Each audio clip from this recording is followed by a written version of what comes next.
Hey guys, it's Fred. Thanks for joining me. Hope you're liking the videos. This here is the Critical Incident Response Team announcement. This happened 6 or 7 years ago. Standing far left is Trooper Alex Payne. I worked with Alex. I was a detective in Pike County in the 80s. And I think Alex graduated the academy about 84 or 85, and he came to Pike County. That was his first duty station, and we became friends. He was a real good guy, and still a good guy.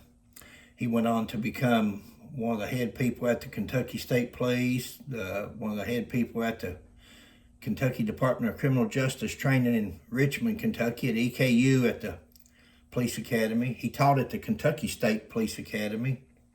He's done a lot in law enforcement throughout the years. Outstanding gentleman. Standing to the left of Alex is Rick Sanders. That's the commissioner of the Kentucky State Police during that time. He was only the commissioner for a few years, and but he's the one that created the Critical Incident Response Team, and he's the one I talk about sometimes. In 2018 was my last class at the academy before I got hurt. And for in-service that year, I took an executive class, command decisions or something it's called. And it's for chiefs, police chiefs, and assistant chiefs, sheriffs, chief deputies, and things like that. Rick was there, the commissioner of the state police. He stood up and gave a speech on Kentucky State Police was wanting to start working all the critical incidents here in Kentucky, shootings, fatality, car accidents, things like that, anything that was, and he said it would take the pressure off the individual department if the state police was called in to work it. Well, actually, the state police loves to be I just talk plain now since I'm retired, but state police loves to be the top dog, and they have been in the state. And used to have pretty good credibility, and people admired them. That's gone away throughout the last few years. And but he told the police chiefs and sheriffs there that if they ever had a shooting or a critical incident, to call the state police, and they would come in and investigate it for them, and that way it wouldn't look like it was one-sided. They wouldn't be investigating themselves. If they called the state police, they'd do it for them, and they wouldn't do nothing. They wouldn't be critical. They wouldn't be tough. They're not there to put anybody in jail or do anything bad. That they will just investigate it, and they'll stay in touch with the department, and they'll work with them, but it'll look better if a different agency would do their investigation. Well, it does look better, but it takes forever. And I think instead of an individual, this is my opinion, of course, but instead of an individual investigation and really getting to the bottom of it, I think they try to lean toward the department because they like this. They like being called, and if you don't call them, they don't get the attention like they get now. Now, that's just my opinion. That doesn't make it right, guys. My opinion is solely my opinion. And I'm going to play this, and then we'll pick up on the other side. Our pleasure today to announce the formation of the Critical Incident Response Team. The new team will be based out of Frankfort. It's made up of 3 lieutenants, 2 sergeants, and 1 detective. They'll automatically respond to KSP officer-involved shootings. There have been 29 of those since 2015. And they'll go on a case-by-case basis by request of other departments. There were 19 of those last year. If you've been involved in a shooting, which I have, those you don't rest easy after that. It takes some time to get over them. And we want to do what we can do to investigate it the most professional way possible. In December, authorities say 22-year-old Dylan Dalzell lunged at deputies with a crowbar at the Simpsonville church. Dalzell was shot and killed. Like other smaller agencies, the Shelby County Sheriff... Guys, I'm going to stop it right there for just a second. I hadn't seen the complete video, but first I'd like to thank WLKY for their videos and all these videos that we use on the fair use thing with all these people that does the reporting. This man attacked a police officer with a crowbar, and they're there to investigate it.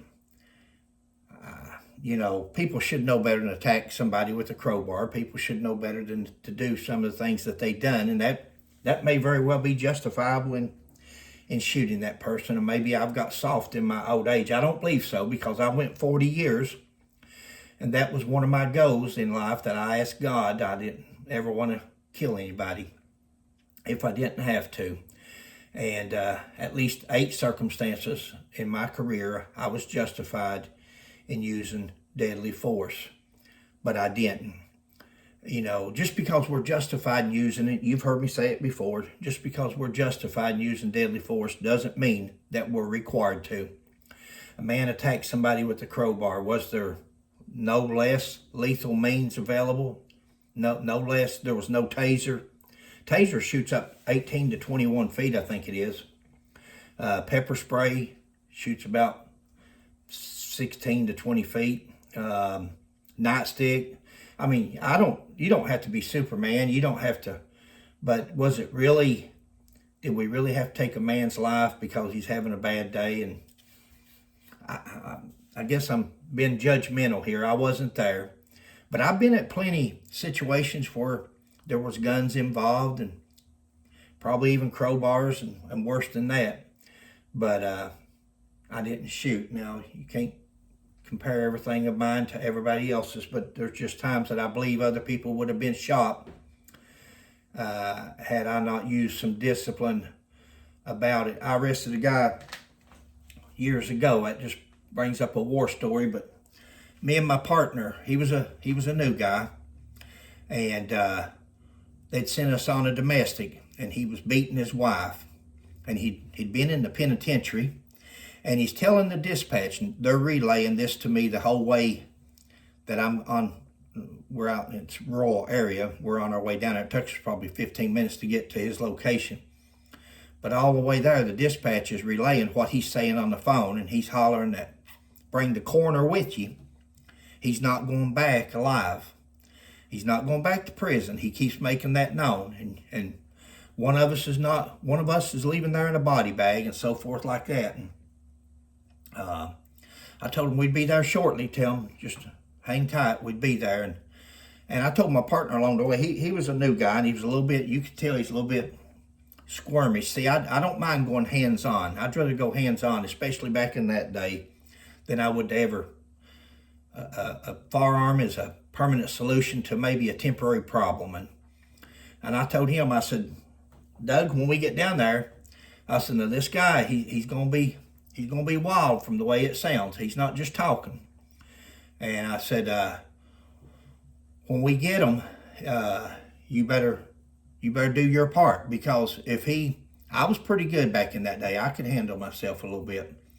And I said, if he gets the best of me, he's coming after you next. Buddy, when we got there, he met us at the door. No weapons in his hand, thank the Lord. And it was on, and me and him went through a wall, a drywall. We went from the living room into the kitchen to the drywall wall in between the studs. And when we hit the ground, my partner was there with me. He was right there on top of them with me, and we subdued them and took them to jail. And I told him on the way to jail, I said, you're lucky this wasn't some rookie or somebody coming after you with you making those threats over the radio. You sitting there saying you're not going alive, and one of us is going to go out in a body bag. And so you made all those comments to dispatch that was taped. I said, you was paid for. All you had to do was there was a fireplace in there, and I said, at poker, at the fireplace, anything at all that you could have picked up, or that was even there, that a person could have said, he went for this poker, he went for that knife, he went for, and you would have been paid for. But where I was a seasoned officer, I didn't go that route. And he stayed the weekend in jail, and on that Monday morning, I was in court for something else, and he came in for an arraignment, and he was me and him fought a little bit. He had some knots on his head.